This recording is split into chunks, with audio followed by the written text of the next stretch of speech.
Mornings, everyone. Good morning. Let's give a round of applause for our tech team, who just had to deal with last-minute slides disappearing. My name is Tina Roth-Eisenberg. I'm the founder of Creative Mornings and your New York City chapter host, and I'm welcoming today from the ancestral land of the Lenape people, and we at Creative Mornings HQ want to recognize the significance of Brooklyn and New York City for Lenape people past and present. I want to say hello to all of you on the live stream. We're so happy you're here. Please say hi to Brian, who's our live stream host, who's tuning in from Austin. And what an absolute joy to be back at New Lab. I love this space so much. Thank you, Rosa and team, for hosting us so generously. And you make it so easy for us. I sleep really well when I know we're going to be hosted at New Lab. And if you're wondering what the space is, New Lab opened in the Brooklyn Navy Yard in 2016, transforming what was once a naval machine shop into a center for applied innovation. So New Lab is a collective of entrepreneurs, engineers, and scientists focusing on challenges that relate to our sustainable future, energy, mobility, and materials. If you're interested in this space, check out newlab.com.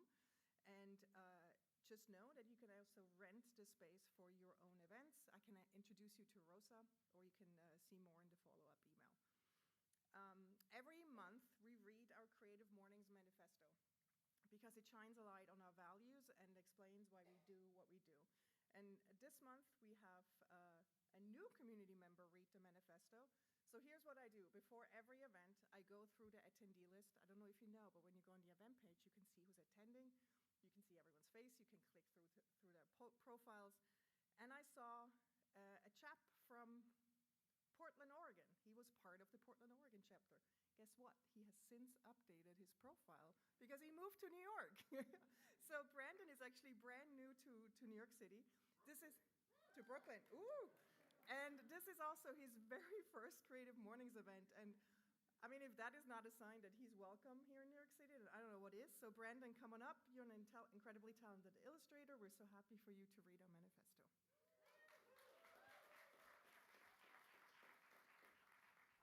Hello. Yes, that is true. I just moved here from Portland, Oregon, and one of the reasons why I moved here was to come to things like this, meet other creative people and new cool people and collaborate, and the fact that I am now up here introducing myself to a room full of you seems, I don't know, it feels good. It feels like I'm supposed to be here, so thank you. Everyone is creative. A creative life requires bravery and action, honesty and hard work. We are here to support you, celebrate with you, and encourage you to make the things you love.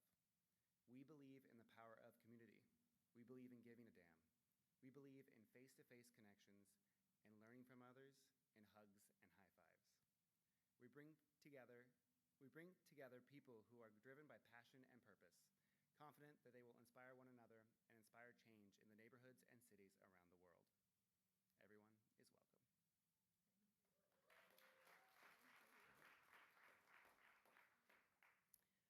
So today's event is all about you, our community, and it's about shining a light on all of your talents, not only with our open mic, but also with our beloved 30-second pitches.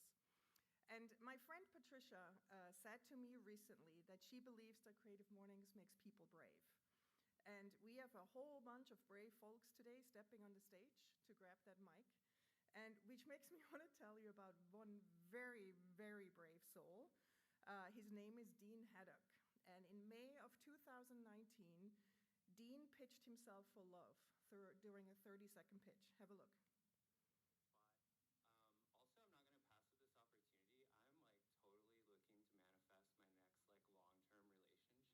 Also, I'm not going to pass up this opportunity. I'm totally looking to manifest my next long-term relationship. And I think that we should break the taboo of being single and open to love, to be honest with you. I'm a pretty decent human being. I don't online date. I love animals. I love the beach. I love surfing. I'm a great cook. I'm a member of my community garden. I can pass a background check. What else do you need? So yeah, that's Dean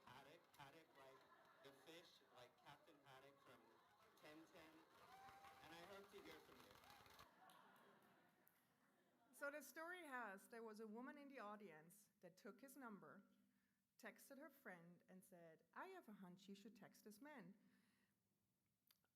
Last week, I got a text message from them because they've been a couple ever since and they got engaged. So, what's the takeaway here?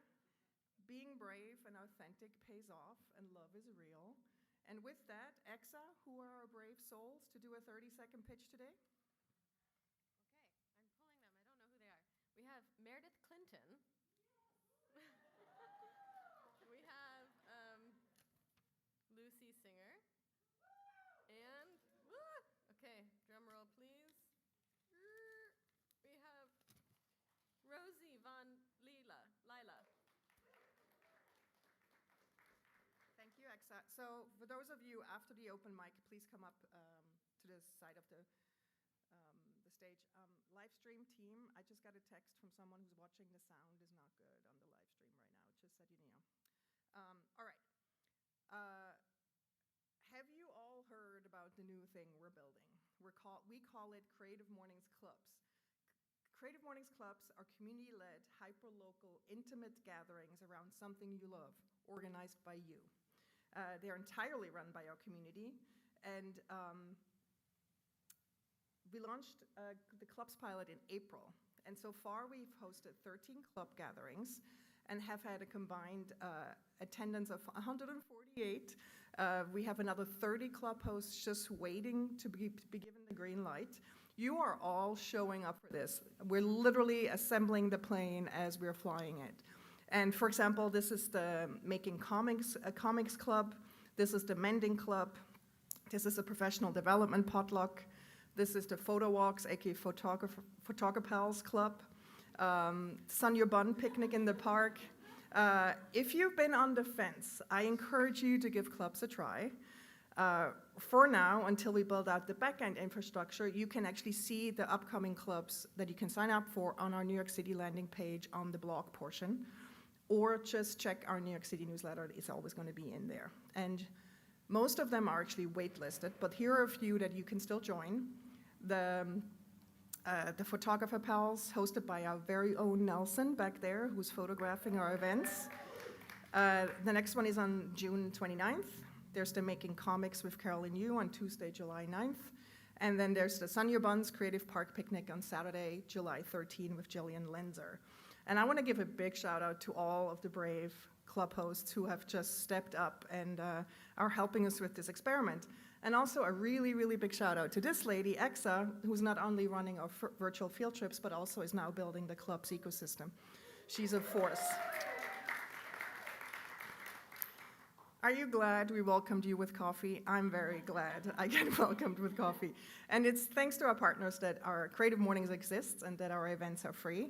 And these are companies that give a damn and that really believe in our community meeting up, and I want to thank them. First off, a big giant thank you to our beloved partner, MPB. Who here has photo gear sitting in a drawer somewhere that you're not using? I do. MPB allows you to sell your gear or buy used photo and video gear. It's a beautiful thing.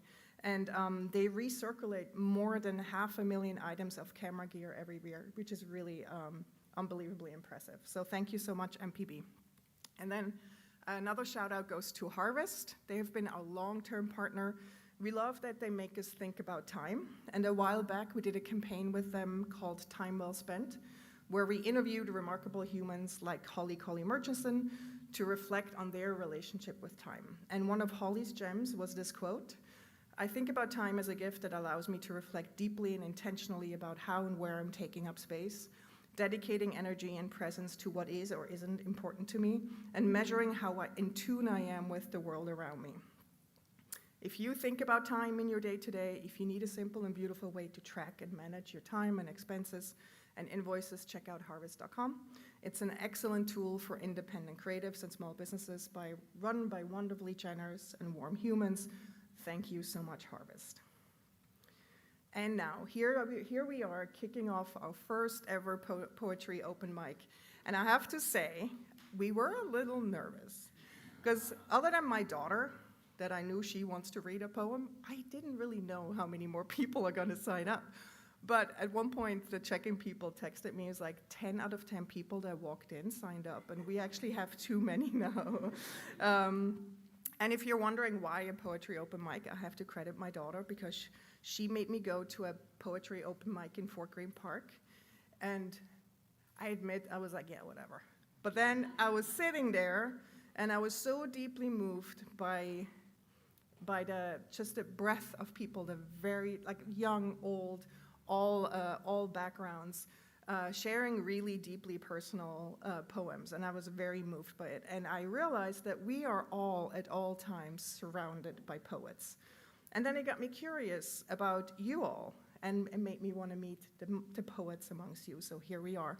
I'm going to hand it over to Exana, who's going to be the MC for our open mic.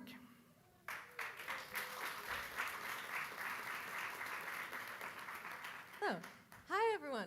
Thank you so much for being here. I'm going to keep this intro very brief because we are short on time. So I'm just going to give some logistical things. But before I do that, I just want to raise of hands. Who has stood on a stage in front of people and performed something that they created before? Can you just raise your hand? So we have a lot of people in the audience who knows what that feels like, and some who in their head might be like, I would never do that. It's terrifying. My heart is beating too fast just thinking about it. So can we just do a little shake, kind of body shake out for the people that are sitting in the front row who are going to perform, and also we're going to start with just a huge round of applause for the folks who are sharing their poems with us today. Woo! Y'all are awesome. Okay, so what we're going to do is I'm going to say, actually my list is over here, I'm going to be naming 3 people at a time to kind of come on the side, and we're just going to do beautiful, swift, line up and move forward situation. Can't have no words today. Ironic, because it's a poem day. Or maybe it's an abstract poem. Okay, so in terms of the kind of ground rules for our amazing poets, keep your poem, please, under 2 minutes. If it goes above 2 minutes, I'm going to have to come up and gently tap you on the shoulder, which I really don't want to do, but we are short on time, and that is our limit so that we can get as many people in as possible. Second, please no caveats or kind of introductions to the poem, just because we don't have time, and unless it all stays under 2 minutes. I should say, you have 2 minutes. There's a clock right there, and I will be waving at you. Are we ready? Everyone feeling good? Okay, so our first 3 poets are Ella, Zizi, Leah, and M. I'm going to say the 4th one because you'll be ready to come on board. The ones that will be after that are Rose, Ricardo, and Mark, so be prepared. I will give you a heads up. But Ella, what a wonderful way to start. We've got Ella Roth-Eisenberg here.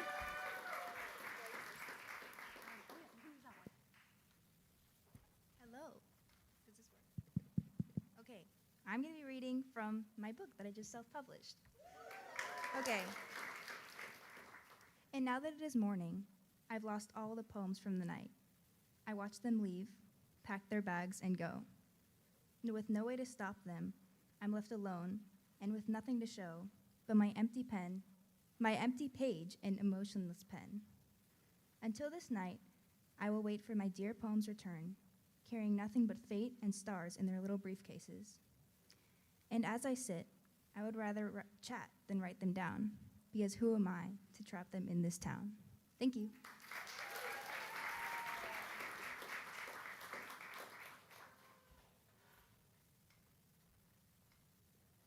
Hi, everyone. Thank you. My name is Zizi, and this is titled BCE, Before COVID Era. At the start of the 20s, there was a seismic shift across the planet.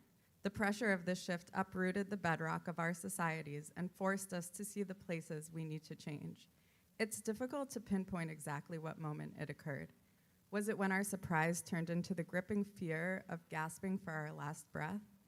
Or was it the moment we watched in horror as George Floyd cried out his last words, "I can't breathe," when suddenly a crack revealed our deep-seated racial inequality? Was it when we realized that some people got to sit at home and watch this unfold, while other essential workers had to go out and serve, as our income inequality surfaced?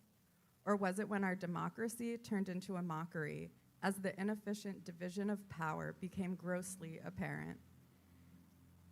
Or maybe was it as we divided over how to respond to a pandemic, as an enormous fissure belied our self-assured rage. During all these times, the tectonic plates of our society shifted, perhaps without us even realizing it.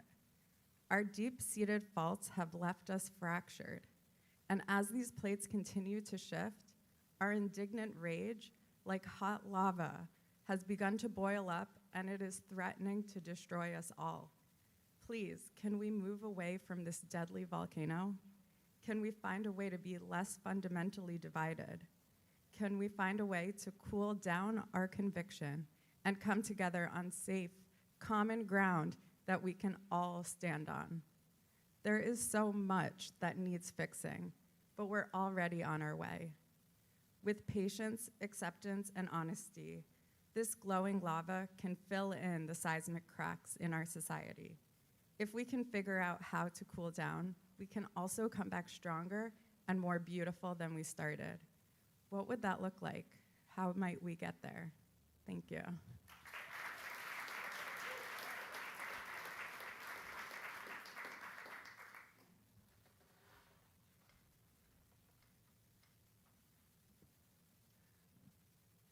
Grief season.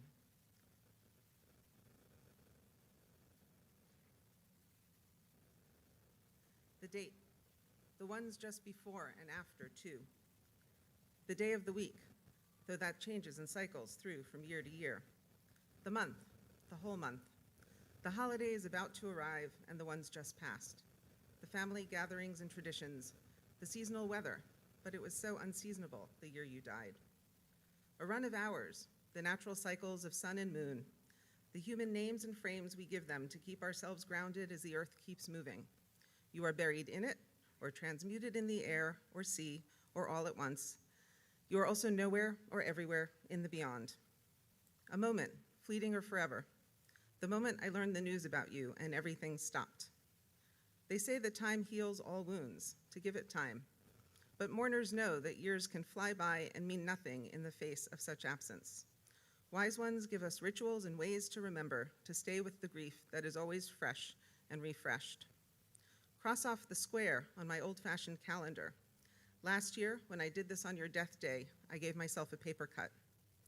I wake up one morning too soon after and start my day and stop dead in my tracks somewhere in the middle of it when I realize that I have not yet thought about you.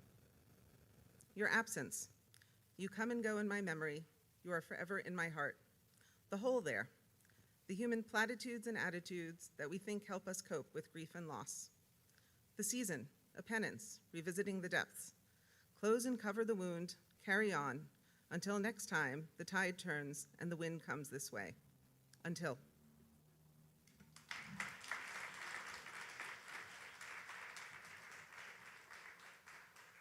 Right after M, we have. Hello. To quiet the voices of my moral demand, I place coins in the palm of your withering hand. If I gave all I had, would it be enough? If I told you my intentions were pure, would you call on my bluff? Did you truly deserve it? I may never know. My hands back in my pocket, you smile as I go. Is there a hierarchy, a tier, or are we all just screwed by our awareness of this perpetual existential ineptitude? I fear this may be another bluff, but I'll hold your smile in my mind, and I'll call it enough.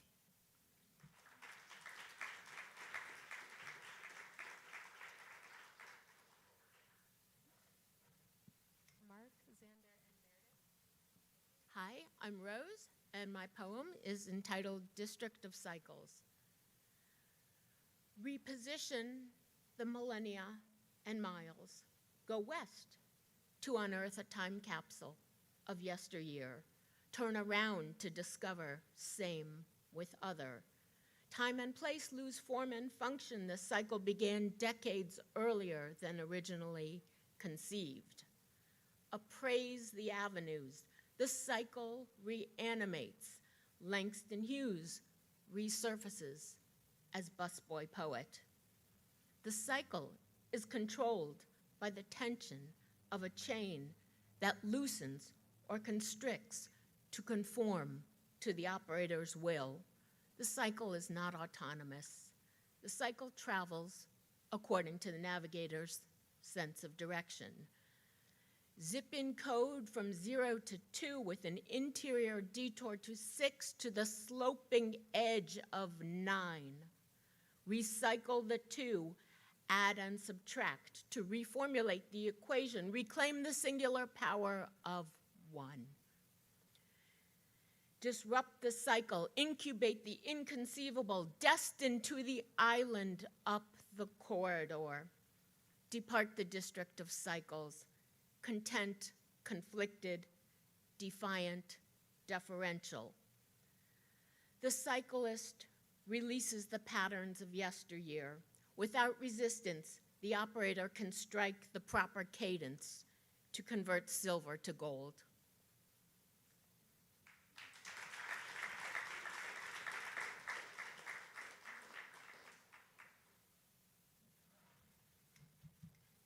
Hello, hello, I'm Ricardo, and this is an ode to Samantha, my puppy daughter.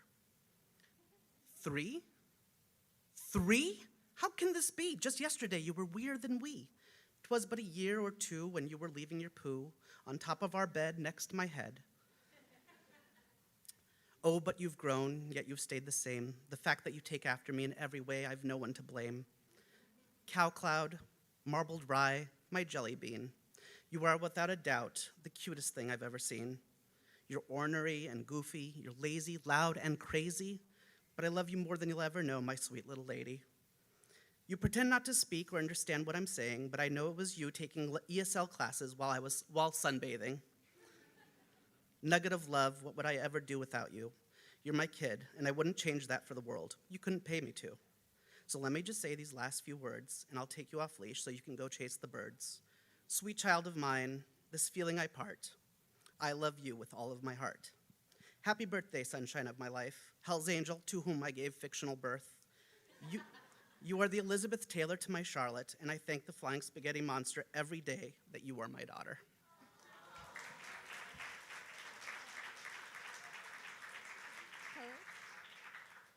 Poets?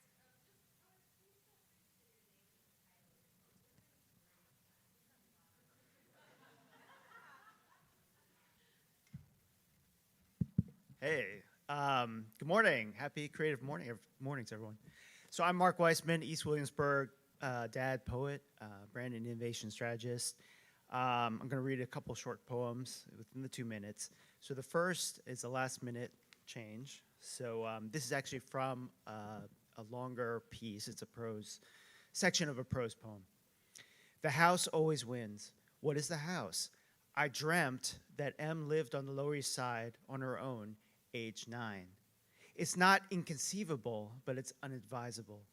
I've got to get out of this house. It's too quiet, and the kindness that I show to the people who are not my family is not bestowing grace on my wife. I can hope to be a red dwarf, minor poet, thumbnail sketch, warm bucket of piss. I can set my sights too high. FOMO is dark energy. A good day is exercise, emptying the compost. To offset cosmic expansion and or the second law of thermodynamics is not a raison d'etre in the conventional sense. As of this moment, we still don't have an accepted definition of consciousness. Thanks. And hopefully I'm still within the 2 minutes. So that's from my grown-up manuscript, and this one is from my children's manuscript, and it's called Song. Song. Rhyme rhymes with time and nearly mine, all of which I'm told is dust, but in our time is so much of much. Thanks so much. Thank you.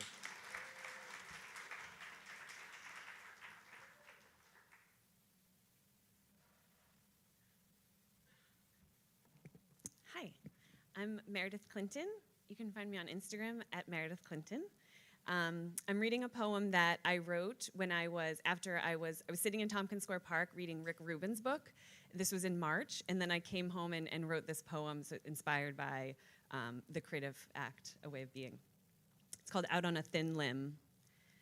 Out on a thin limb, I will take a risk to create on this glorious afternoon. The brown-green lawns, still defrosting, are filled with revelers reveling. Mr. Squirrel observes it all from what they call a bird's eye view. Shaking awake, the thin limb yawns and stretches. Mr. Squirrel is the most practiced of tightrope walkers. Here, here, come one, see all. Out on a thin limb, nature takes every risk to survive on this glorious afternoon. Surely the daffodils are near, the hum, hum, hum of boomboxes, banter, and blasphemy. Hot air, hot food, hot tips. People wanting to be seen, blessed by the sunshine on a cold day in Hellscape City. Mr. Squirrel can't feel the cold winds approaching. On they come, on he scurries, now at the end of the road.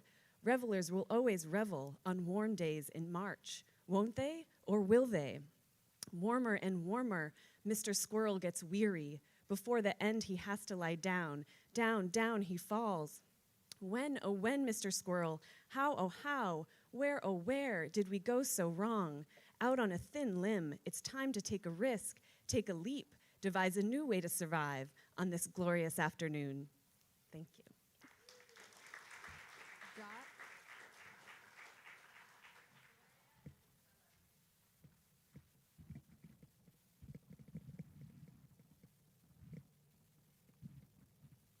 What's up, y'all? Hey, I'm Xander. This poem is called Real. You expect me to believe that? I've seen a Photoshop or two in my time. I've seen a deep fake, deep state, watercolor airbrush mail-in rebate, secondhand reversing on secondhand keepsakes. I know what you're trying to do. Trying to sell me on some Orson Welles Instagram Live of War of the Worlds 2. Ballot glutton presidential election executive produced by clickbait face reveal in 2022. I gotta update this poem. You expect me to believe that? Up next, a vaccinated water mandate fighting tooth decay, a satellite truth array high above the flat earth. You expect me to believe that? Bigfoot reacts to middle school shooting false flag. Family members ain't just coworkers, ain't just Zoom screens peppered with all natural lag. I don't think New York City is back. Yo, I just think these virtual waiting rooms look a lot better now. I know what you're thinking. I've seen you whispering rumors about me like you're spreading new body parts. He's not all there. Yeah, you neither. You, pieces of self scattered about the countryside, name on the lips of strangers, 5 years too late, blood stain on the lip of a curbside San Diego sunset strip skate, two-face in a powder room in Tucson via FaceTime, cover of a song you wrote, butchered after bar clothes, you in a different time zone, you pending address change for a last name, driveway fast lane, you 100 million different memories all slightly disremembered, cauterized in YouTube, Twitch streams, TikTok broadcasts bursting at the inseams, digital meteor showers and bit streams everywhere all at once, raining down from somewhere high above the ether. Yeah, you neither. I'm out here on that doom scroll, doom swerve, doom splatter on the concrete. You're out here on that hashtag no lives matter existential bomb threat tweet.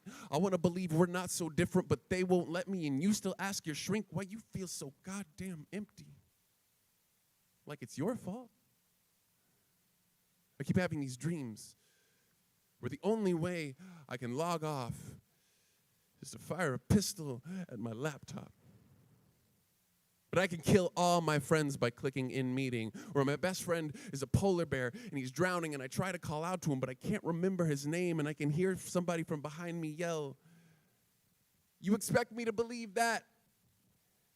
And it sounds like my voice where I'm at my own funeral and I watch the priest lower my body into the ground, point at the hole and say, "He's not all there." Where?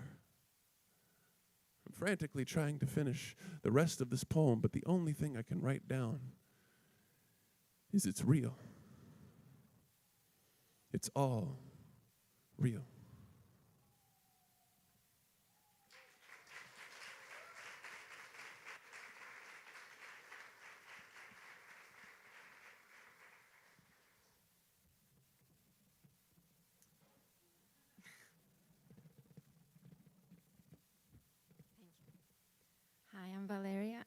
two short poems. First one's called Who Plans and Who Does. The one who plans and the one who does spoke honestly. You see, when you say 8 a.m. is fine, you never say it at 8 a.m. 2 tickets for a concert next month is too much too soon. Dresses that are too small stay too small. Feet don't change. Don't buy books when hungry. There rarely is a working water fountain or good strawberries. The commute is whatever it says plus 10. The sun does pass through the clouds, but only to harm. I'm bad at assembling and return by dates. I won't eat celery, and I don't like the opera. The planner took this in and vowed to start a gratitude journal. The next one is untitled. Smell travels across the stairs, telling neighbors someone made popcorn. Sounds familiar, I say, to a friend mentioning a stranger. On the subway, I scoot to the end of the bench when the spot opens up. I'm rearranging my clothes. Apartments are like shelves. We are the collectibles. In the distance, I hear noise and up close silence, the temporary kind, about to be broken by a loud bang or the ding of the oven. In all this density, something is giving way, a common knowledge that rests at the bottom of the cup. The small plate under it reassures me. The streets have been out of steps. Crowds gather at bars. I see a person stand alone with a beer. I want to comfort them, but what do I know? Thank you.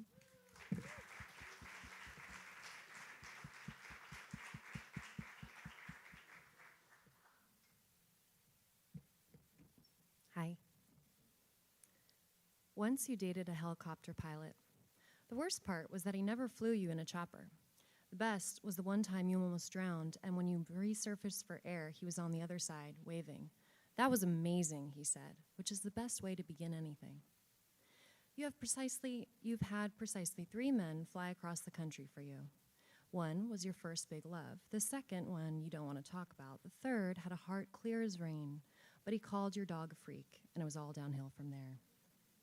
You have flown across the country for a person only once. It was a woman, and you lived on her boat as a war began. It was one of the most beautiful and deeply difficult periods of your life. You ended things on New Year's with the partner you spent most of your 20s with. This was objectively cruel and bad and completely unplanned. After this, you somehow handle every breakup with grace. 2 of the people you date the longest you meet at birthday parties, one of which was your own. You have only dated someone from the apps once. He was strictly business. He bought a bottle of wine every Sunday and never stayed the night. It was one of your favorite arrangements. One man made you soup with his mother on the phone, dictating the recipe. You stepped outside on the porch one night and listened to gunshots flare across town. There was a baby in that house, and many lovers. Now no one you know lives there at all. One man spoke very little. He cooked you a perfect octopus and had horrible nightmares. In the end, you were terrified of him. You fell in love with someone in Vancouver and never tell her. For 7 months, all you see is rain. You hate the Pacific Northwest. Whenever you go, you're always in love and vaguely sad. It's the mountains. It reminds you of your grandfather in Switzerland, who loved roses. One man had the loveliest accent you've ever heard. You thought, could I ever move to the South? The answer was no. Another asked you point blank in a mafia farmhouse in Colombia when you were 15. She was the daughter of a successful plastic surgeon. Girls get boob jobs there for quinceañeras. She was very confident. Every time you return to your mother's town over there, you wonder if you'll see her. You have dated 2 alcoholics, both men 10 olders at different times in your life.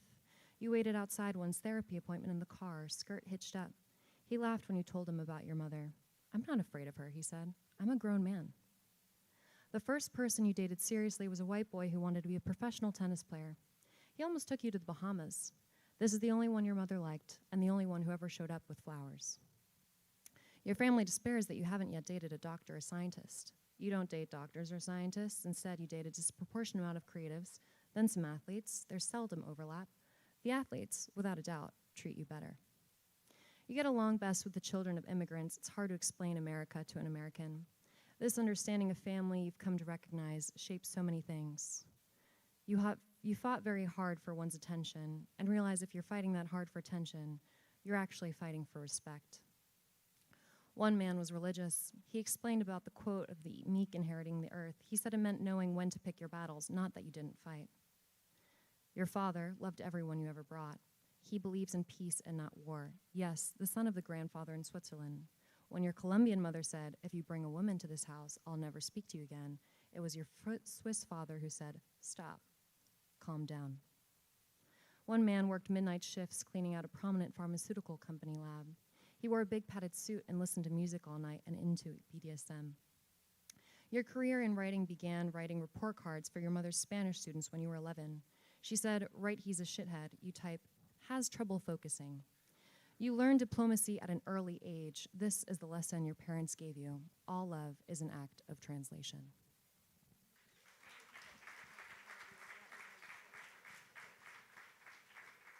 Eliana, Charlie, and Rosie, please come to the front. I'm Jen. This is called Younger Thee.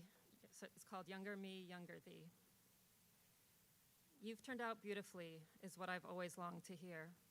Or maybe you've triumphed magnificently despite setbacks year after year after year.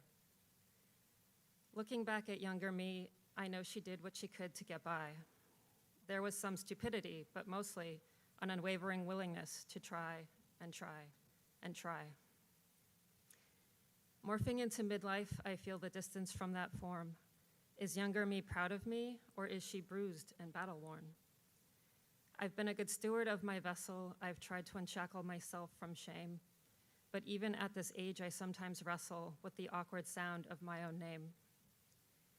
Dear younger me and younger thee, to thine own self you were always true.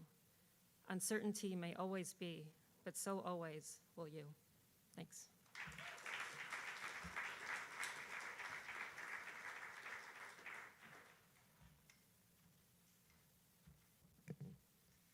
All right, hello, my name is Eliana, and I have 2 short poems for you all. This first one is called The Weaver. It's about trying to help someone who doesn't want your help. All I want to do is to tend to you, to hold your boxes and bags, carry the weight. I want to feel the pain in my muscles and strain in my back. I need to feel the work in my bones, but you give my hands no respite. You leave them restless and moody, walking up and down my sides. You refuse to give me the satisfaction of saving you. And isn't that so selfish of me to need you to unravel in my hands to make me a weaver? You, the string in my loom, I, making you whole again. But you want to work the needle yourself, want the messy stitch and fold from clumsy hands, and I have to let you. I have to watch you sew a self anew, mending and molding a maker of your own, and I can only watch in awe and affliction as you make art of yourself. All the beauty you built and the bones that gave out on the way there.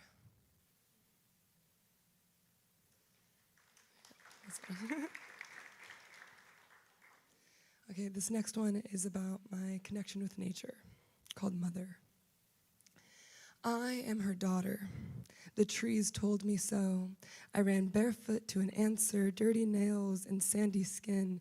Each time I found a mother's arms, each time an unwinding, each splinter and sunrise, a new knowing, a new holding. I cry in puddles and swim in rivers. My eyes wrinkle with each smile I learned from the sun. I feel her breeze in my bones, the warm, wet earth on my spine. I watch the clouds pass and trace her roots through my lifeline. Disciple, defender, and daughter, I learn to listen to seasons and tides. New to me, but ancient to her.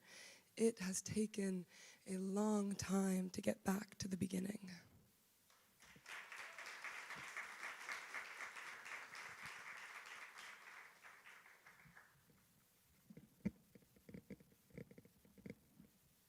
Hello. Hi, guys. So, 2 years ago, as of Wednesday, I walked out into Central Park with my little typewriter, and I wrote my first poem for a stranger. And I've been writing poetry for a living in the park ever since. So, in honor of my poemiversary, I thought I would share you some of the poems I've written for those people. And in honor of our time constraint, they will be haikus. All right. Would you please write me a haiku about a Cubano sandwich told from the perspective of your tongue? They only get weirder. I've licked Cubans, lots. Cigars, people, you name it. But you, delicacy. That was a deli joke. Can you write me a haiku about how when I was a kid I only liked going to church because one of the moms gave me ramen and I had a crush on the Virgin Mary. Also, I'm a Hozier fan. Take me to church. The mother, of course. Take me to church. The mother feeds me, and the lust for the Virgin grows. Okay, now they get sad. Could you write a haiku about trying to find what makes you happy, but it's never quite the right fit? I want a refund for this gown of smiles. It's just, they don't have my size. Can you write a haiku about having conversations with a younger version of yourself who struggled with body issues, but was also, like, really into rainbows? Am I a rainbow? Every color of my curves, beauty with no end. Can you write a haiku about waiting to be buzzed into a karaoke party, but no one can hear it or is anywhere near their phone? That one might be about myself. I want to make a song, but all I have is a note of a bell no one hears. All right. I don't know how we are on time. All right. This one's not a haiku, but it's short. Can you write a poem about bubbles? R.I.P. the flesh, raw prism, unseamed at the soul, every shade of undoing. And in the ash of shatter, I see the heart I hold. And then the last poem. Can you write a poem about getting a tattoo of an ex's name and then a haiku about getting it covered up? Line by line, I etch the flesh with memory. Cries of skin meet deaf needles. Hungry to wound with unforgettable. Scars in love with a soul. The art of life is bared naked on the ones who can't forget. And then the haiku. Undress the skin and sink sweet art into every last patch of healing. Thank you.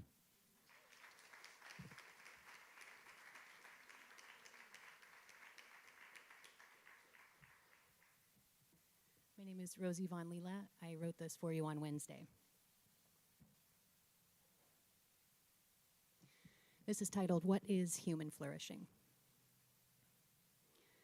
The uninformed quest for utopia. Haven't you heard? Utopia is hell.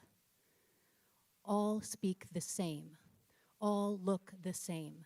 All pray the same. Free expression is welcome, but under dear leader's eye.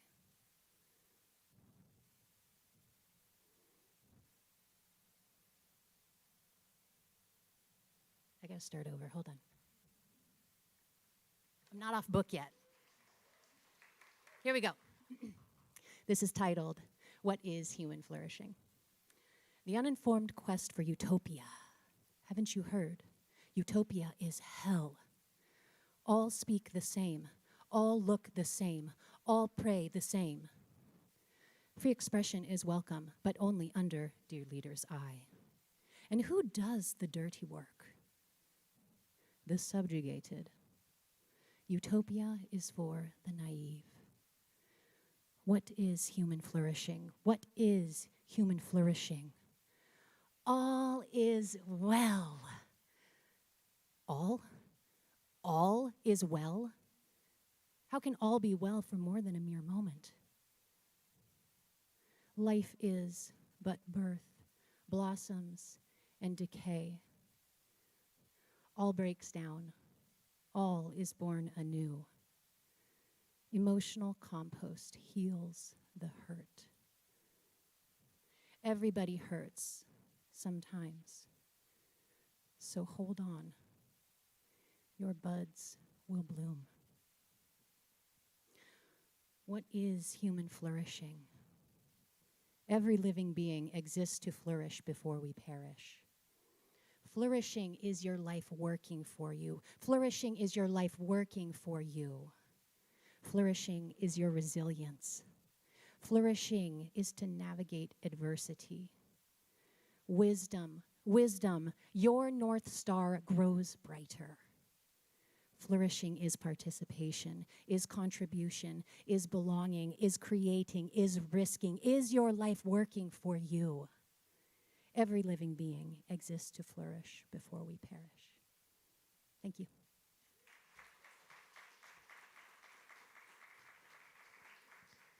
Can we please get a round of applause for all of our amazing poets?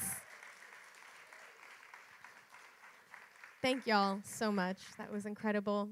I'm going to invite our 30-second pitch friends up to the stage. I called you at the beginning. If you want to walk your way up. Yes? Okay. You can begin. 30 seconds. This one we actually do time. Hi, I'm Meredith Clinton again. I am looking for my next gig. I'm a freelance brand and creative strategist and copywriter. And after hearing that wonderful flourishing poem, like I'm really feeling like this is my summer of yes and flourishing. And so I'm really looking for, passion projects. I'd love to get into sex tech or sexual health and wellness brands. Any founders. I love working with entrepreneurs, helping you pull out your brand story, helping you think about how that can be told across different platforms, people, anything. And I'd love to just support your journey and help you, connect with people. You know, it's all about the empathy and connection. And I'd love to connect with people who are either also interested in that, maybe have work or interested in that kind of project. You can find me at meredithclinton.com, on Instagram at meredithclinton. But yeah, I'm just, looking to connect with people and love to get another gig. My current one's ending, but yeah, so thank you so much for being here. This is my first time at a Creative Morning, and it's just like really fun and welcoming, and I really appreciate everyone's energy and just this whole space. So thank you.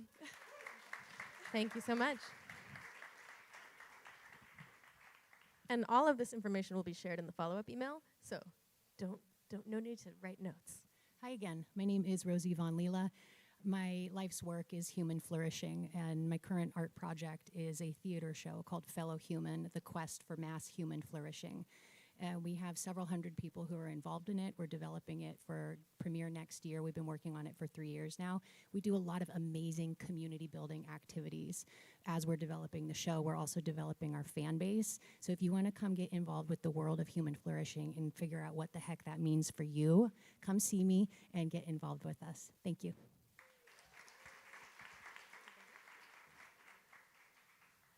The website is seefellowhuman.com for the people who are on the internet. Thank you.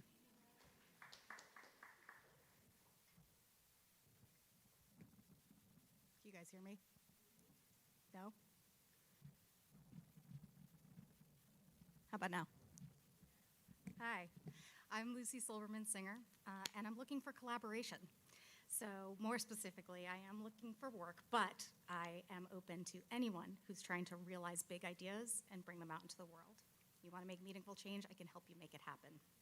I've worked in creative production, operations, and strategy for about 20 years for brands like Bon Appetit, Harper's Bazaar, MSG Sphere, and most recently at Dotdash Meredith, working in a product testing studio in photo studios. I built 3 of them across the country. We tested 26,000 products in just 2 years. So I like to think big. Basically, if you have an idea, I can help you make it happen. You can check out my work on lucysilverman.com, And if you just want to come say hi, I would love that too. Thank you so much for your time. Okay, another round of applause for everyone who joined today. Tina, I'm going to swap with you now. Woo! You're all so cool. I knew you were, but man, you keep showing up. And I also want to say there's 5 people that didn't make it, but we're up in time. I'm so sorry. We might just have to do this again. Can we get another round of applause for everyone who...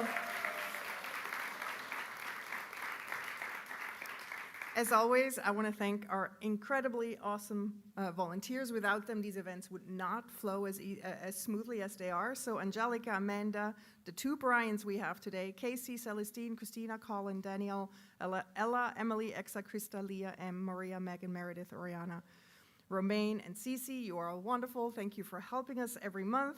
And can we give them a round of applause? That's it. And then thanks to Connie, you can watch this again. Thank you so much, Connie. She has volunteered with us for, I think, 8 years. And then Nelson, he takes beautiful photos of us. Nelson, you're the best. And he does the photography walk. Go sign up with him. And then thanks to this wonderful group over there, Kevin, Samuel, Henny, Marius, and Amin, we have a live stream. Thank you all so much, gentlemen. And then we are going to be at a new venue next month. It's at... L'Alliance, New York, the French Institute in Midtown. It's a stunning venue. They have committed to hosting us 3 months till the end of the year. They're incredibly generous with us. And a few months ago, I put an ask out for venues and noted the value of asking our community for help, because you showed up. And so the speaker I was hoping to get for July actually fell through. The theme that month is trust, and I'm wondering if you all have suggestions for a speaker that could speak on that theme, because that's all I'm going to be doing this weekend is researching speakers. Then if you have a suggestion, if somebody just popped in your head, you think this would be an amazing person to speak on the theme of trust, DM me. I'm Swiss Miss on Threads, on Twitter, on Instagram, or you can just respond back to our email if that's easier, that you will get after the event. And as always, I want to leave you with a quote. And this one is by Alicia Keys. We don't get what we ask for, we get what we believe. Thank you so much for being here. Thank you all poets, and see you next month.